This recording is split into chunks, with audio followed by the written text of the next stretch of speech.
তো হ্যালো বন্ধুরা, সব কাজকর্ম দেখো সারা হয়ে গেল আমার। সারা বলতে কি, এই সকালবেলা রান্না করেছিলাম আলুর তরকারি, দেখো কত উল্লা উঠে গেল। দেয়াল বেরোবে, যেহেতু বাইরে একটু বৃষ্টি হয়েছে, তো অমনি উল্লা ওঠা শুরু হয়ে গেছে।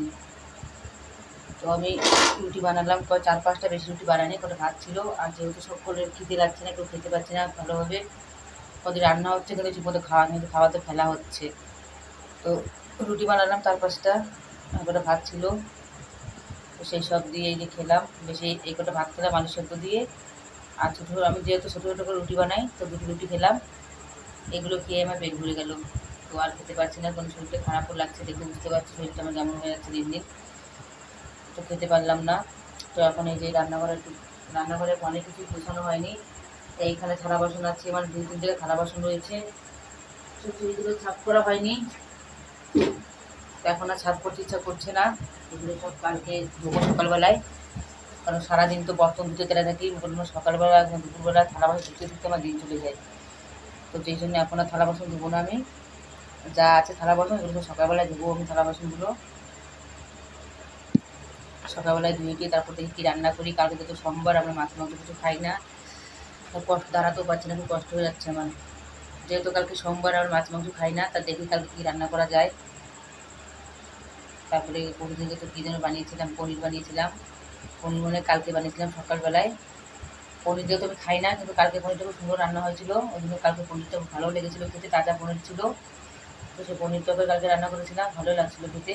কারণ পনির অনেক দিন আগে যখন দেশের বাড়িতে ছিলাম, তো তখন আমার একদিন পনির খেয়ে মানে খুব উল্টি হচ্ছিলো, বমি হয়ে গেছিলো। তারপরে জানি না, হয়তো জন্ডিসের ভাব হয়েছিল, হয়তো জন্ডিস ছিল, ওই জন্য পনিরটা শ্যুট করেনি আমার, বুঝতে পারিনি।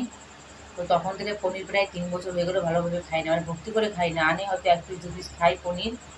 তো এদিকে পনিরটা রান্না করেছিলাম, ভাজা করে রান্না করেছে, পনিরটা খুব সুন্দর লাগছিলো খেতে, এই জন্য পনিরটা ভালো লেগেছিলো। তো জানি না কালকে কী রান্না করব, তবে দেখি কী রান্না করা যায় কালকে।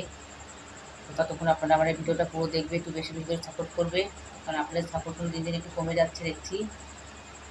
তো আজকে দেখো মাথাটা ধুয়েছি, চুলটা কেটে কেটেছিলাম দুটো করে, একটু বড় হয়েছে। কারণ এই জন্য কেটেছিলাম, কারণ এখানটা যে খারো জল না, এই জলের জন্য চুলটা খুবই উঠছে। তো ওই জন্য রাগ করে চুলটা কেটে ফেলেছিলাম, যে বেশি বড় চুল করলে জলটা হয়ে যায়, ফেস্ট ফেস্ট হয়ে যায়। তো এবার দেখি চুলটা টেক্সটেড করাতে পারি কিনা দেশের বাড়িতে গিয়ে।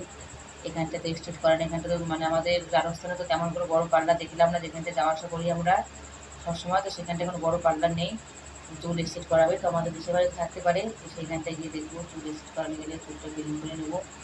কারণ চুলটা খুবই উঠছে, তো বেরিং করে নিয়ে ভালো। তো বন্ধুরা, আপনারা তোমাকে বেশি বেশি করে সাপোর্ট করবা, আর যাতে পারবা ভিডিওটা একটু অনেক অনেক করে শেয়ার করবা।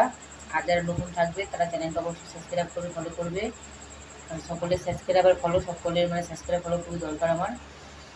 তো বন্ধুরা, আর কি বলবো, তো এখনো গুড নাইট। তো এখনো যাই, ঘুমিয়ে পড়ি, বিছানা টিছান করি। আপনারা ঘুমান, সকলে ভালো থাকুন, সুস্থ থাকুন। তো টাটা বন্ধুরা, কালকে দেখা হবে আবার। টাটা।